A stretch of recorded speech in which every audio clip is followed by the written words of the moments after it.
Welcome everyone to this Celebrating Alumni Contributions event. I'm Rick Van Kooten, Executive Dean of the College of Arts and Sciences at Indiana University, Bloomington. Following the successful conclusion of the For All Bicentennial campaign in September 2020, the college embarked on a year-long celebration of our alumni and all the ways that they contribute to the university, their communities, and their professions. Our alumni are amazing. They have co-discovered the structure of DNA and made other major scientific discoveries. They have wowed audiences with their stories and cinematic marvels like Hoosiers, The Hunger Games, and Game of Thrones. Their titles range from CEO to President of Ireland. Our alumni are thought leaders who make a difference, and we're incredibly proud of them. As part of this celebration, we have asked notable alumni like Bob Chapek to spend time speaking about their experiences with the IU and IU alumni communities. We are honored to count Bob as a distinguished alumnus of the college with a degree in microbiology, and we're grateful to have him to participate in today's event. It's also worth noting that the college and Disney have intersected in quite a few interesting ways. Many of our students have participated in the Disney College program and Disney professional internships. The famed lyricist Howard Ashman, who wrote the lyrics for The Little Mermaid, Beauty and the Beast, and Aladdin, was an IU theater alumnus. Glenn Close donated her costumes from her films to IU to be part of IU's Sage collection, including her infamous Cruella de Vil costumes from Disney's live-action 101 Dalmatians. Finally, a faculty member in our Department of Psychological and Brain Sciences, Jonathan Ledbetter, previously worked at Disney and whose human factor research includes a scholarly publication with the title, Your Wait Time from This Point is ... Practices for Designing Amusement Park Queues. At this point, it's my great pleasure to introduce our distinguished guest, Bob Chapek. Bob Chapek became only the 7th CEO in Disney's nearly 100-year history on February 25th, 2020, so he's about to celebrate his one-year anniversary. He previously served as chairman of Disney Parks, Experiences and Products, and prior to that, he was chairman of Walt Disney's Parks and Resorts. He oversaw the company's 6 parks and resorts in the US, Europe, and Asia, the Disney Cruise Line, Disney's global consumer products business, and more. During Bob's tenure, Disney Parks saw the largest investment expansion in its 60-year history, including the successful opening of Shanghai Disney Resort in mainland China, as well as the most technologically advanced and immersive lands in Disney Parks history, Star Wars Galaxy's Edge, at both Disneyland Resort and Walt Disney World. He began his career at Disney in 1993, almost 30 years ago, starting out in the home entertainment division and later serving as president of distribution for Walt Disney Studios. Bob was invited by our students to serve as one of our first college luminaries in 2013. And in 2016, Bob was honored with the College of Arts and Sciences Distinguished Alumni Award. Also, as part of our conversation today, we are also joined by fellow college alumnus Douglas Freeland, who earned his bachelor's degree in telecommunications in the college in 1980. Douglas enjoyed a successful 35-year career in marketing and brand content at McDonald's, including overseeing the world-renowned Monopoly at McDonald's promotion. As executive director of the McDonald's All-American High School basketball games, Douglas raised more than $3 million for Ronald McDonald's House charities from 2011 to 2016. I'm personally pleased to work closely with him as a member of the IU College of Arts and Sciences Executive Dean's Advisory Board, on which he has served since 2014. Douglas also served on the Chicago Sports Commission from 2013 to 2016, and most recently, in 2017, he launched an always entertaining and informative blog, The Weekly Opine, commenting on politics, sports, and current events. Before we get started, I want to be sure to mention that closed captions are available as part of today's program. You should have seen a note about that in the chat log. And I would like to thank the audience members who submitted some really great questions ahead of time for Douglas and Bob to discuss. And finally, I'd like to thank Bob and Douglas once again and welcome both of them in a conversation. Today is an exciting day for all of us. We are looking forward to hearing from Bob Chapek in just a moment. As Rick said, we met Bob on Zoom a few weeks ago and had a delightful conversation. So today should be an informative treat for the audience. And let me add my welcome to IU alumni and friends of IU who are joining us today. To begin, I will ask Bob a few questions, and we also have questions submitted in advance by the audience. We received more than 1,700 RSVPs for today, so as you can imagine, we will not get to everyone's question.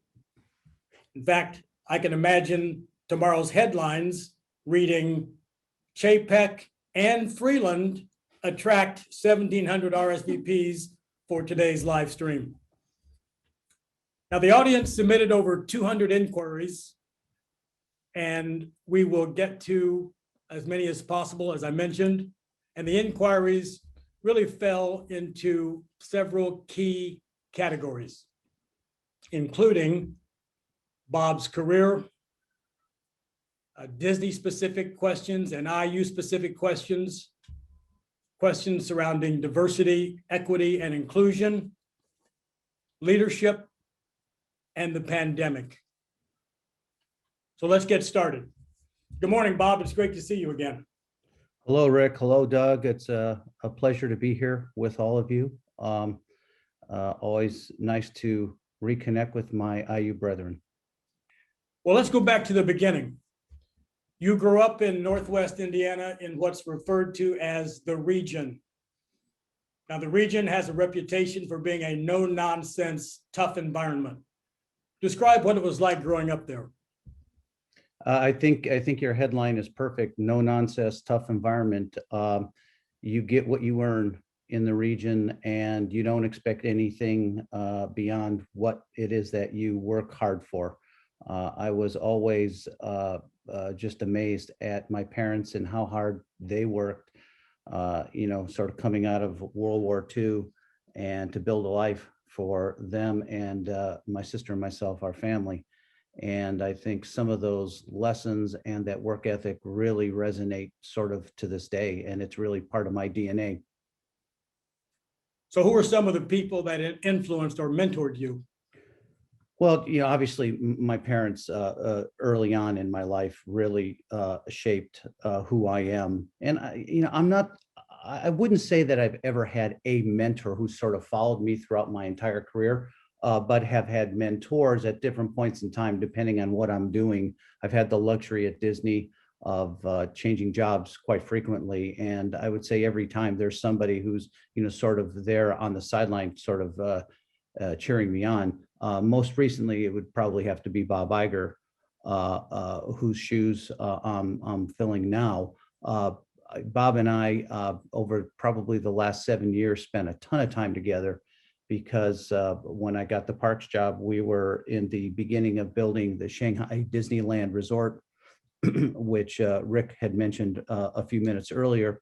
And I think I was in Shanghai, flew to Shanghai maybe 20 times a year for 3 years in a row. And Bob was on about half those flights with me. And there's no way to get to know somebody than to spend, 15, 16 hours, every second week on a plane. So he's sort of been there, sort of shaping me and preparing me for this job that I'm in now. Excellent. Now, as Rick mentioned, you majored in microbiology. Early in your career, you were a scientist working in environmental biology at Amoco. Tell us about the transition from science to creativity at Disney. How in the world did that happen? Right. Well, majoring in microbiology, I sort of assumed I would work in some technical job. I'd work at Lilly or Pfizer or Merck, and it turned out that the opportunity that was available to me was in, as you said, environmental science at an oil company in Chicago. And when I was doing that job, I really enjoyed what I was doing, but at the same time, I got exposed to something that was just a name. I mean, all my college roommates were always business majors, and I never really had a chance to sort of explore that. But when I got into the work environment, I'm like, wow, there's a whole range of things that, are supported by science or touch science that aren't actually just science. And always wanted to be a generalist, not a specialist. I know that's weird with an undergraduate in microbiology, but I found it fascinating. And that was a fascinating time where, people were just unlocking, DNA as another reference to the opening statements. And so to me, it was intellectually fascinating, but I got exposed to the business world and I went and got an MBA. And at that point, thinking I was going to go work at a pharmaceutical company, combine the technology, and I found consumer packaged goods marketing, which not only was my start in business once I got out of grad school, but also then was the way that I got into Disney, because I started at Disney working in packaged media when people were renting DVDs and just starting to buy, not DVDs, sorry, VHS way back then. I'm dating myself, way back then. And so packaged goods was sort of my entree into Disney, and almost 30 years later, here we are. So going from the scientific community to the creative community, what does that say about a liberal arts education? Well, I think it's all about balance, right? I have found in my career that there's a lot of really great right brain people, and there's a lot of really great left brain people. The intersection of that Venn diagram is really small. There's very few people that can operate both the right and left hand side of the brain. And I think that's one of the things that distinguishes Disney from a lot of other companies. There's a lot of companies where you can be a subject matter expert and rise to the top.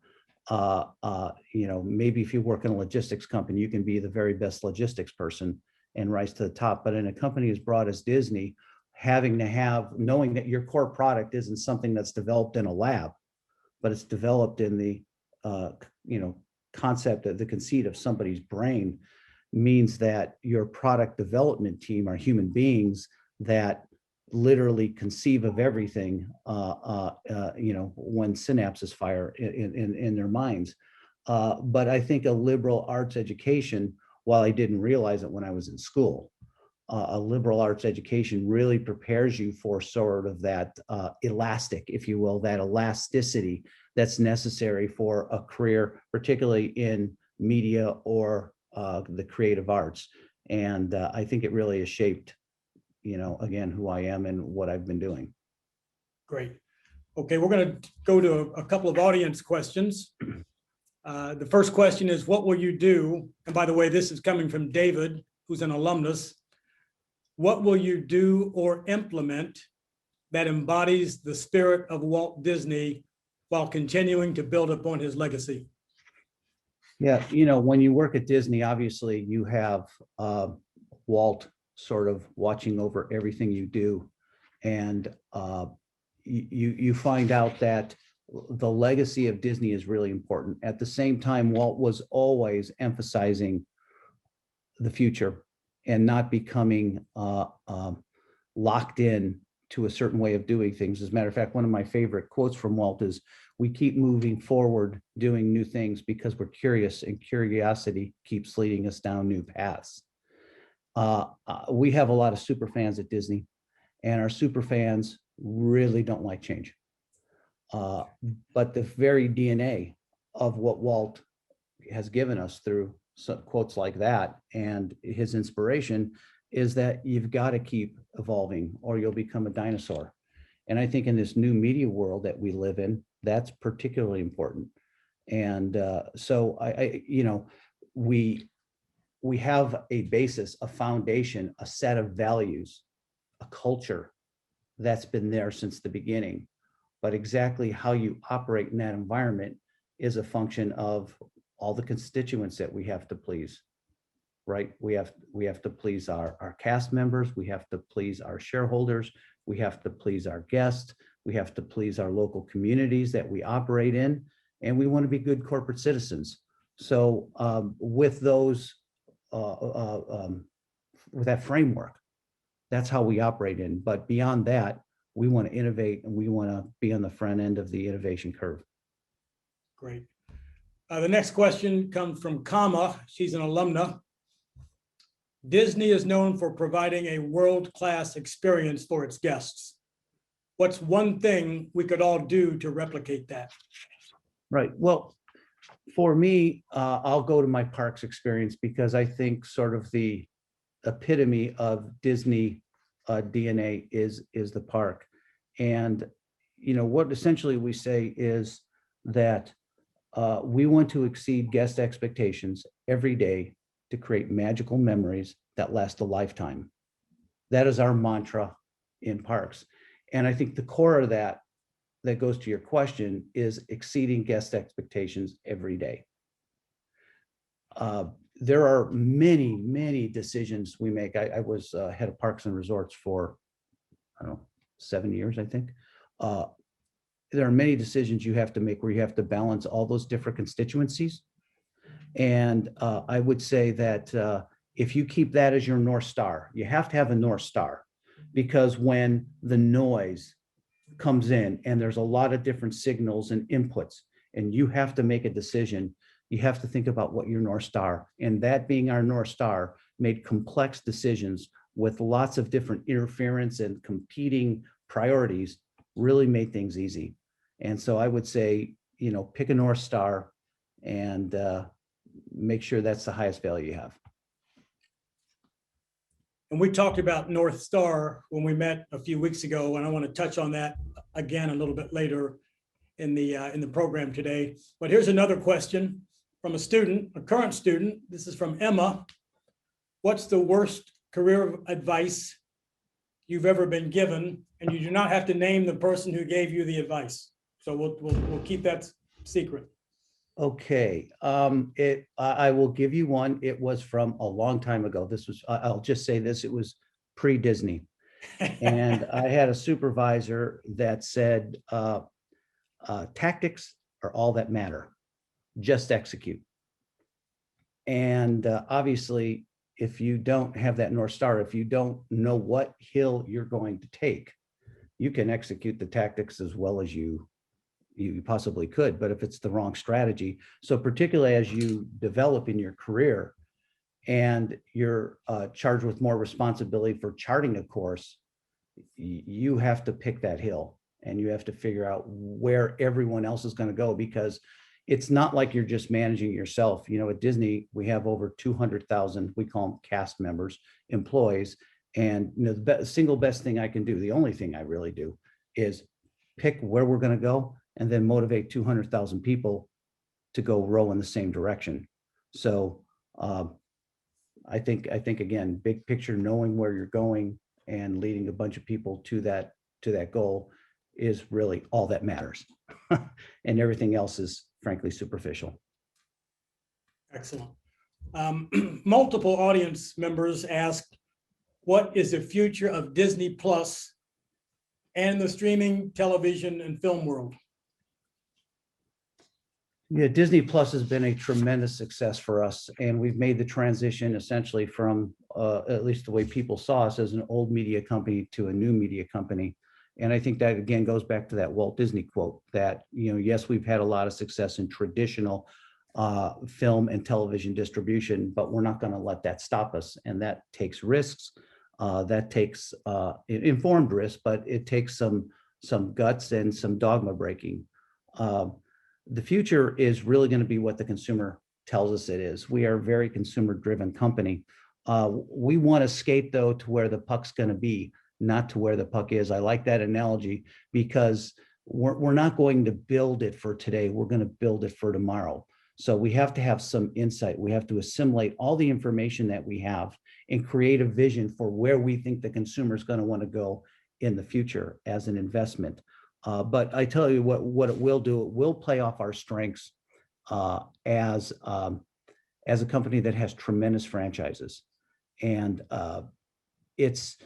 that is really what makes, aside from the Disney difference, which is the Disney brand and all the values that we've talked about, you know, the power that we've got to create new things that go off and embellish the stories of Star Wars, Marvel, Pixar, Disney, both in animation and live action movies, and the great library we have is tremendous. So that will be the creative fodder, if you will. That will be the catalyst for new stories going forward, but it will all be done with an eye towards where is that puck going in the future and how can we best satisfy our consumers and our guest needs. Next question, technology has always been part of Disney's magic. So Bob, without giving us any of your trade secrets, can you talk about some of the technological innovation that you have implemented and how you have transformed the Walt Disney Company, as well as the broader media landscape. Well, certainly let's take the digital media world that we live in right now. Most people would make the assumption that, they first heard the word Disney Plus 18 months ago. And as such, we started Disney Plus 18 months ago. We had the very embryonic beginnings of this a decade ago. I worked on a project when I was head of studio distribution called Key Chest. And Key Chest was essentially a way to have what was then the dominant way of getting content into the homes, which was a physical disc, being able to unlock a digital file through a physical Blu-ray disc. And that was really the embryonic beginnings of Disney Plus. Not in terms of conceiving of exactly what the service is going to be, and because obviously a lot's changed. It doesn't need to be tethered to a physical disc. So a lot's changed, but that technology really got us exercising a muscle that frankly we never had. And that's the new media muscle. And so, the development of new technologies tend to be embryonic, and they last a long time, and they cook for quite a while. And it enabled us to hit the ground running when we finally decided we were ready to completely jump in. More recently, in the parks, I don't know how many people have had a chance to go to Galaxy's Edge in either Disneyland or Walt Disney World. Obviously, we opened up those lands, and very shortly thereafter, the pandemic hit. And so not as many guests have been able to enjoy it as we obviously would like, nor would they like. But there's a particular attraction called Rise of the Resistance in our Star Wars Galaxy's Edge land, both at land and world. And there's 5 million lines of code that went into that immersive interactive experience. And it's impossible to separate technology from the guest experience, although we believe that any technology should be hidden and all you should see is the interface of that experience. So it needs to operate in the background. It's not about the technology, but the technology needs to do one thing, and that's help you tell the story, help you round out the experience. And that's what Rise of the Resistance does. It is mind-boggling how interactive it is and how immersive it is. So there's 2 examples. Great, thank you. Let's shift over to diversity, equity, and inclusion, which are now more than buzzwords. They are expected to be purposefully activated at all levels of society, in the workplace, at school, in government, etc. What is Disney doing in this regard? Well, I think, everybody in society had got a pretty big wake-up call over the last year in terms of something that we all knew needed to be addressed, and we all worked on it. But I think we need to do more, bigger, faster, and stronger. So this all happened when I got this job, not only at the time that the pandemic was upon us, but all the social unrest was happening at the same time. So I thought I would seize the opportunity by setting up 6 pillars for the company that would be a way for the company to rally around these efforts. The 6 pillars are transparency, representation, accountability, community, culture, and of course, our content, because our content is the biggest way that we have the ability to influence the world around us, right? I mean, certainly Disney writes big checks to good causes, but it's not about the big checks. The biggest thing we can do is make content that's representative of the world around us, and filmmakers that have points of view that all of us may not have had. Just like my upbringing in the region shaped me, filmmakers have all been shaped by their own experiences. And we want to ensure that our content represents the world, not as people saw it 5, 10, 15, 20, 50 years ago, but as people see the world and should see the world more broadly today. Great. Several alumni are curious if Disney has any initiatives similar to the CBS NAACP partnership intended to increase diversity and access in shows, creators, and so forth. Yeah. Well, everything that we do involves some type of partnership, generally with the creative community. Okay. But we did not tie ourselves to one particular entity. Instead, what we did, and this is very typical of Disney, we built our own. And the project is called The Undefeated. I don't know how many of you have seen it. It was created out of ESPN, which is another Disney company. And it's the intersection of sports, culture, and entertainment. And it's just phenomenal. And it has become, if you will, a beacon of inspiration for the rest of the company.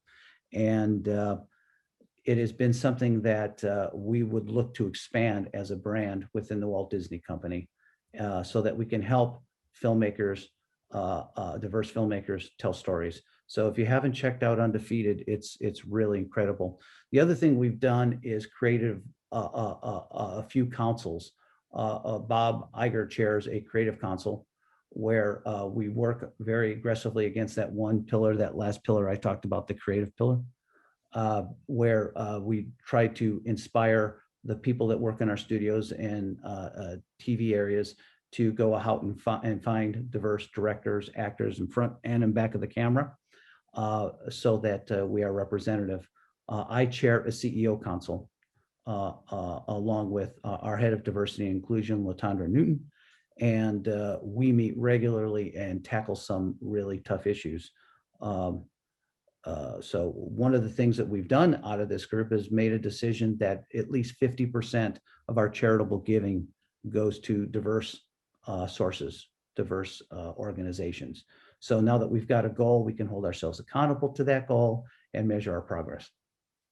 That's great. It sounds like Disney is walking the talk and is action oriented. There's a lot of folks these days talking about this, that, or the other, and it's all well intended, most of it. Yeah. But action, as they say, speaks louder than words. So really impressed with what Disney is doing in this regard. One other question related to inclusion and diversity, again, coming from the audience.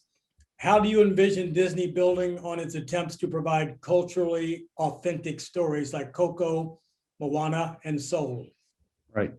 Well, you know, it all starts with getting, you know, script writers who have broad points of view, right? Because the whole process starts in development with a script. So you have to have the script writers, but you also, and you answered it, you have to walk the talk, right? You can't just say this, you actually have to do it. We made a decision to change some of our attractions that are in our parks that have been around for a long, long time. Again, now this goes back to the legacy issue and, you know, super fans not wanting anything to change.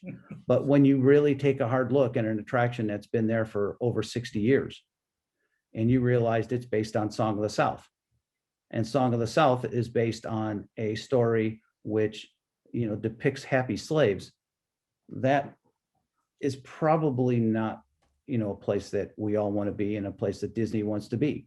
So you have to have, again, wrapping all this up, you have to have the courage to go ahead and change something that's been, pleasing a good number of people, has really high guest ratings for the last 60 years. And make the change so that you could not only talk about making positive change, but really get into it and make those changes. And so we're going to walk the talk, and we're going to hire people that have diverse. The people that are working on the conversion of that to the Tiana story are very diverse. And so we'll make sure that it's not somehow lost in interpretation in terms of how that story should be told in a very uplifting and accurate way. Great. Okay, we're going to shift over and talk a little bit about the College of Arts and Sciences in terms of the 5 foundational skills that the college holds near and dear. First skill is question critically. Next is think logically. Communicate clearly, act creatively, and live ethically. Now, your business is creative centric, so that is a given. Of the remaining four foundations, which one is the most important and why?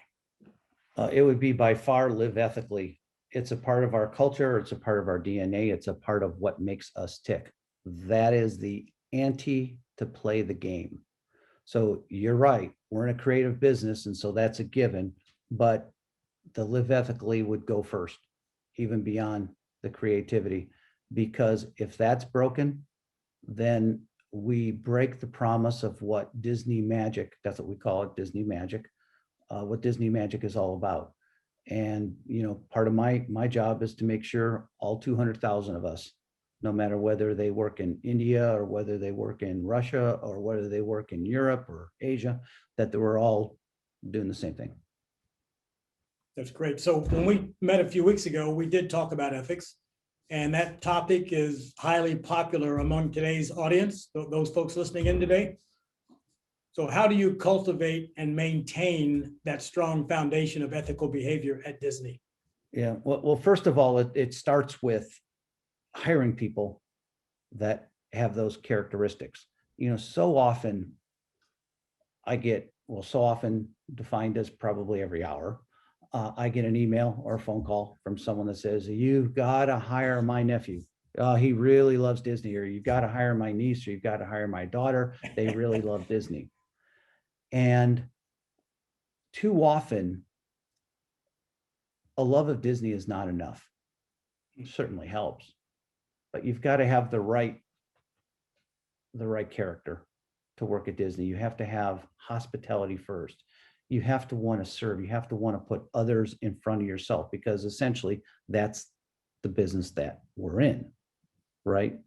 So it really does start with making sure that the people that are on the front lines, the people that are working, all 200,000 again, really embody that, not artificially or not in a trained way, but it's part of who they are. It's part of their identity. And again, that's an example of picking that hill. Integrity is everything. And then making sure all the people sort of walk up that hill together. Right. And we talked about, or you mentioned North Star earlier, and we talked about that as well a few weeks ago. One of the things that you mentioned as you described the career as a journey and talked about finding your North Star, you also made a point about being flexible. Can you expand on that? Yeah, as it pertains to careers, one of the examples I like to use often with students is a silly one, but it really captures the idea of flexibility. And I use bumper bowling. In other words, when you go to a bowling alley on a Saturday morning and the little 6-year-olds are trying to learn to bowl, they put bumpers in the gutters so that the ball can't go too far off. Now, everybody there wants to hit the head pin. And I think a lot of people in their career would like to hit the head pin right away. But sometimes you need bumpers. But you can only deviate too far off your given path until you're wasting time or not, charting a course to hit that head pin to achieve your goal. So patience is a virtue in this case, but knowing when to redirect and bounce off that bumper and proceed down that path towards a head pin is a really critical thing. So again, it's about focus. It's about knowing what you want. And it's importantly about making decisions along the way that advance your achievement of that goal. So a lot of times when I counsel young students, they'll say, well, I've got 2 different jobs I want. One's in a city that I really don't want to be in, and it doesn't pay as much money, but it's really kind of in the field that I want to do. But another one's really glamorous and it's in New York and it doesn't have anything to do with what I want to do, but it pays, $10,000 a year more. Is there really a decision to be made here? And so it's really about, again, living true to your values and living true to your goals and making sure that you live with patience, but at the same time, you're always heading towards your goal and that head pin. As I mentioned, we have 300 or 400 students in the audience, and they are curious to know what skills you learned at IU have been most useful on your path to becoming CEO. Determination. You know, I think it's safe to say, growing up in the region, I went to a high school where not a lot of the students went to college. We had some basic science courses, you know, entry level physics, entry level chemistry, biology. But when I got to IU, I found out that the students that I was competing against were much better prepared. I hadn't heard of something called an AP class. You know, most of the classes that people took in my high school were shop classes, you know, and the idea that I thought I was well prepared, but I got in and realized I was woefully behind the other students, made me sort of suck it up and sort of try to catch up on my own. Because as you know, once you go to college, you know, there's no one, you know, catching you if you fall. And that was one of my first lessons in grit and determination. Again, all part of the great upbringing that I had from, you know, quote, the region, end quote. But, you know, the academic background was insufficient to, you know, go into organic chemistry. And I had to sort of figure that out and be resourceful and find a way. And that has been very valuable throughout my whole career. It sort of defines who I am in some ways. Great. Thank you, Bob. You became Disney CEO just about a year ago on February 25th. And just a few days after that, the United States announced its first coronavirus death. What has the past year been like leading one of the world's greatest companies during the pandemic? Well, you're right. The first decision I had to make was about 3 days after I got the job, and that was essentially to close about 80% of our businesses other than our TV networks. And that was very difficult because that was something that was unprecedented, unheard of. I mean, no one could ever have imagined that. At the same time, so I was involved in a job of making sure that the company frankly survived when you've got money flowing out, because we paid our cast members and our employees for a long time before the businesses started kicking in. And unfortunately, you know, we had to make some hard decisions along the way in order to sort of brace ourselves for the long-standing impact of COVID. But along the same time, I had to make the decision that I wasn't going to only worry about survival. I was going to use this as an opportunity, if you will, to shoot forward as a catalyst for the future. And so as we're, you know, taking on debt in order to, you know, pay bills and making sure that, you know, we had a future, I had one eye on that, but the other eye was on accelerating our path, our pivot towards direct to consumer, and worrying about ESPN Plus and Hulu and Disney Plus and our new recently announced Star General Entertainment venture in the international territories, and really casting the supply chain of new content that would feed that, and getting that group of filmmakers and scripts written. So part of it was about, you know, bailing out the boat so the boat didn't sink, but at the same time, it was about charting a course for the future and accelerating, frankly, that dramatically. And I think it, again, sort of goes to the grit and determination. I could have, you know, gone into a fetal position and, you know, just, you know, hope that it ended, but that wasn't what, you know, all of those constituents I mentioned earlier, our cast, our consumers, our guests, our owners at Wall Street, our local communities, that's not what they wanted. They wanted leadership, they wanted decisiveness, and they wanted conviction and a sense of optimism.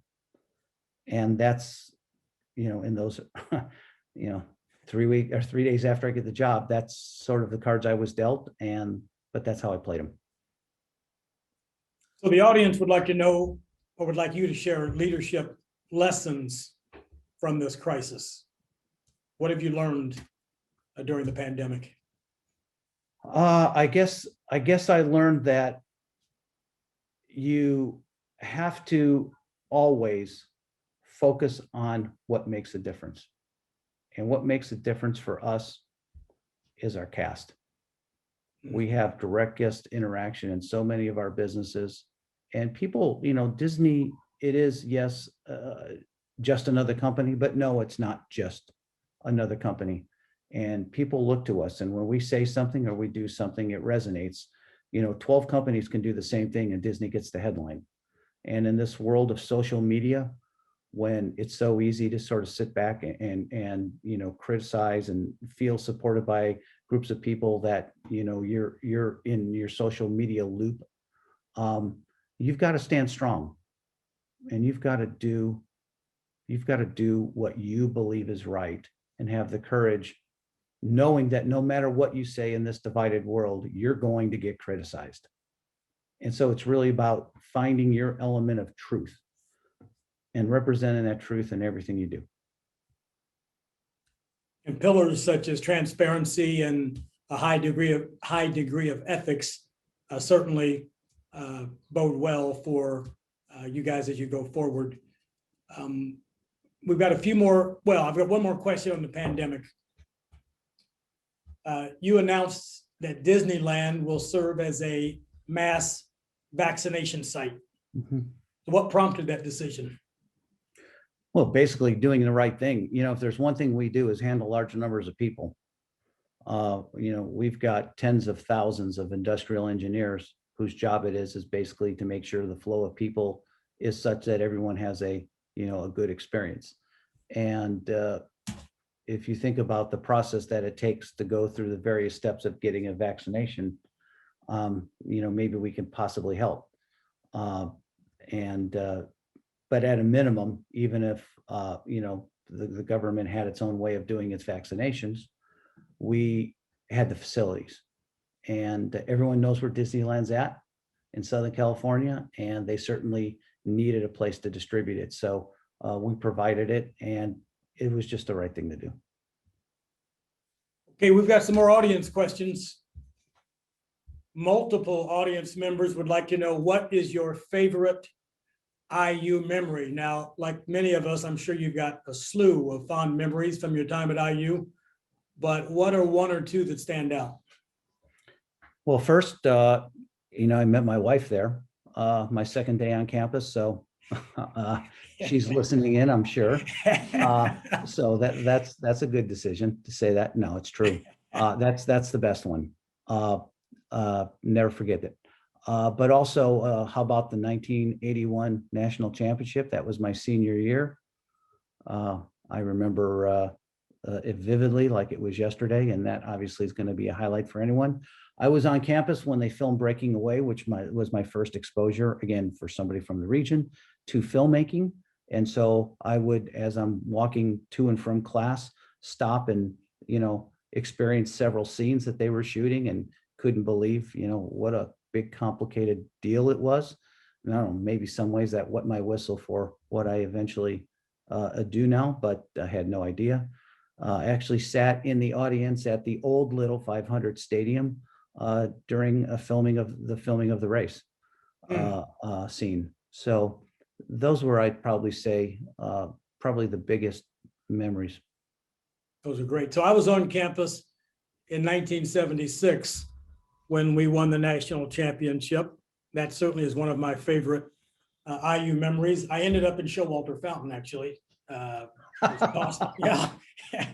Came down with strep throat. I was tossed in the fountain during the celebration.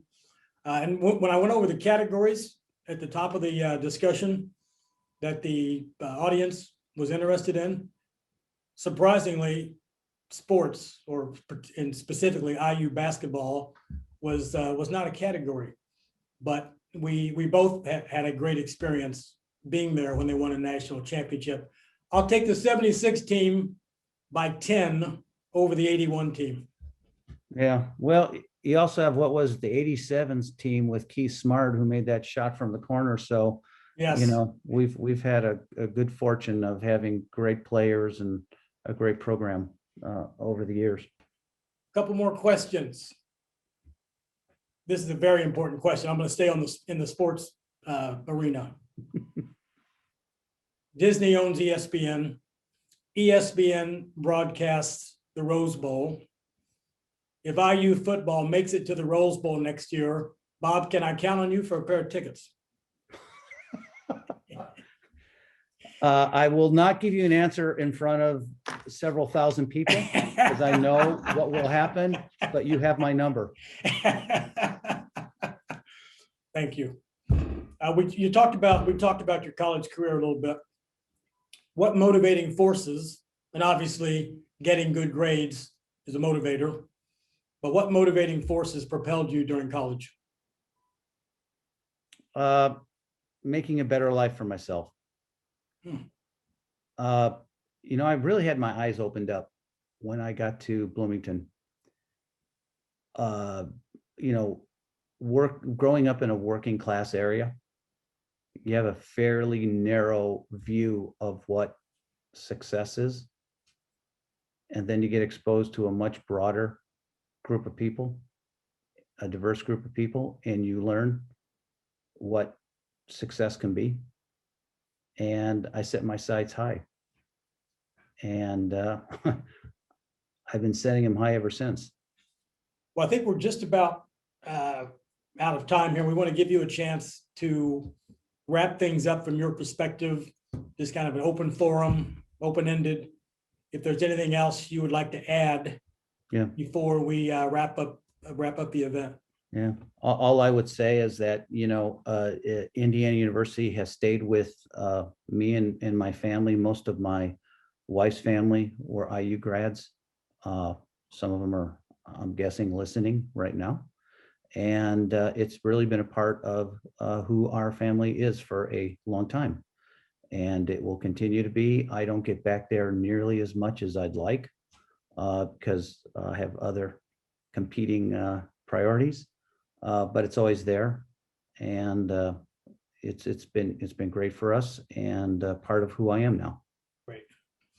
Well, Bob, thank you very much for being with us this morning. And it's a great way to kick off the weekend.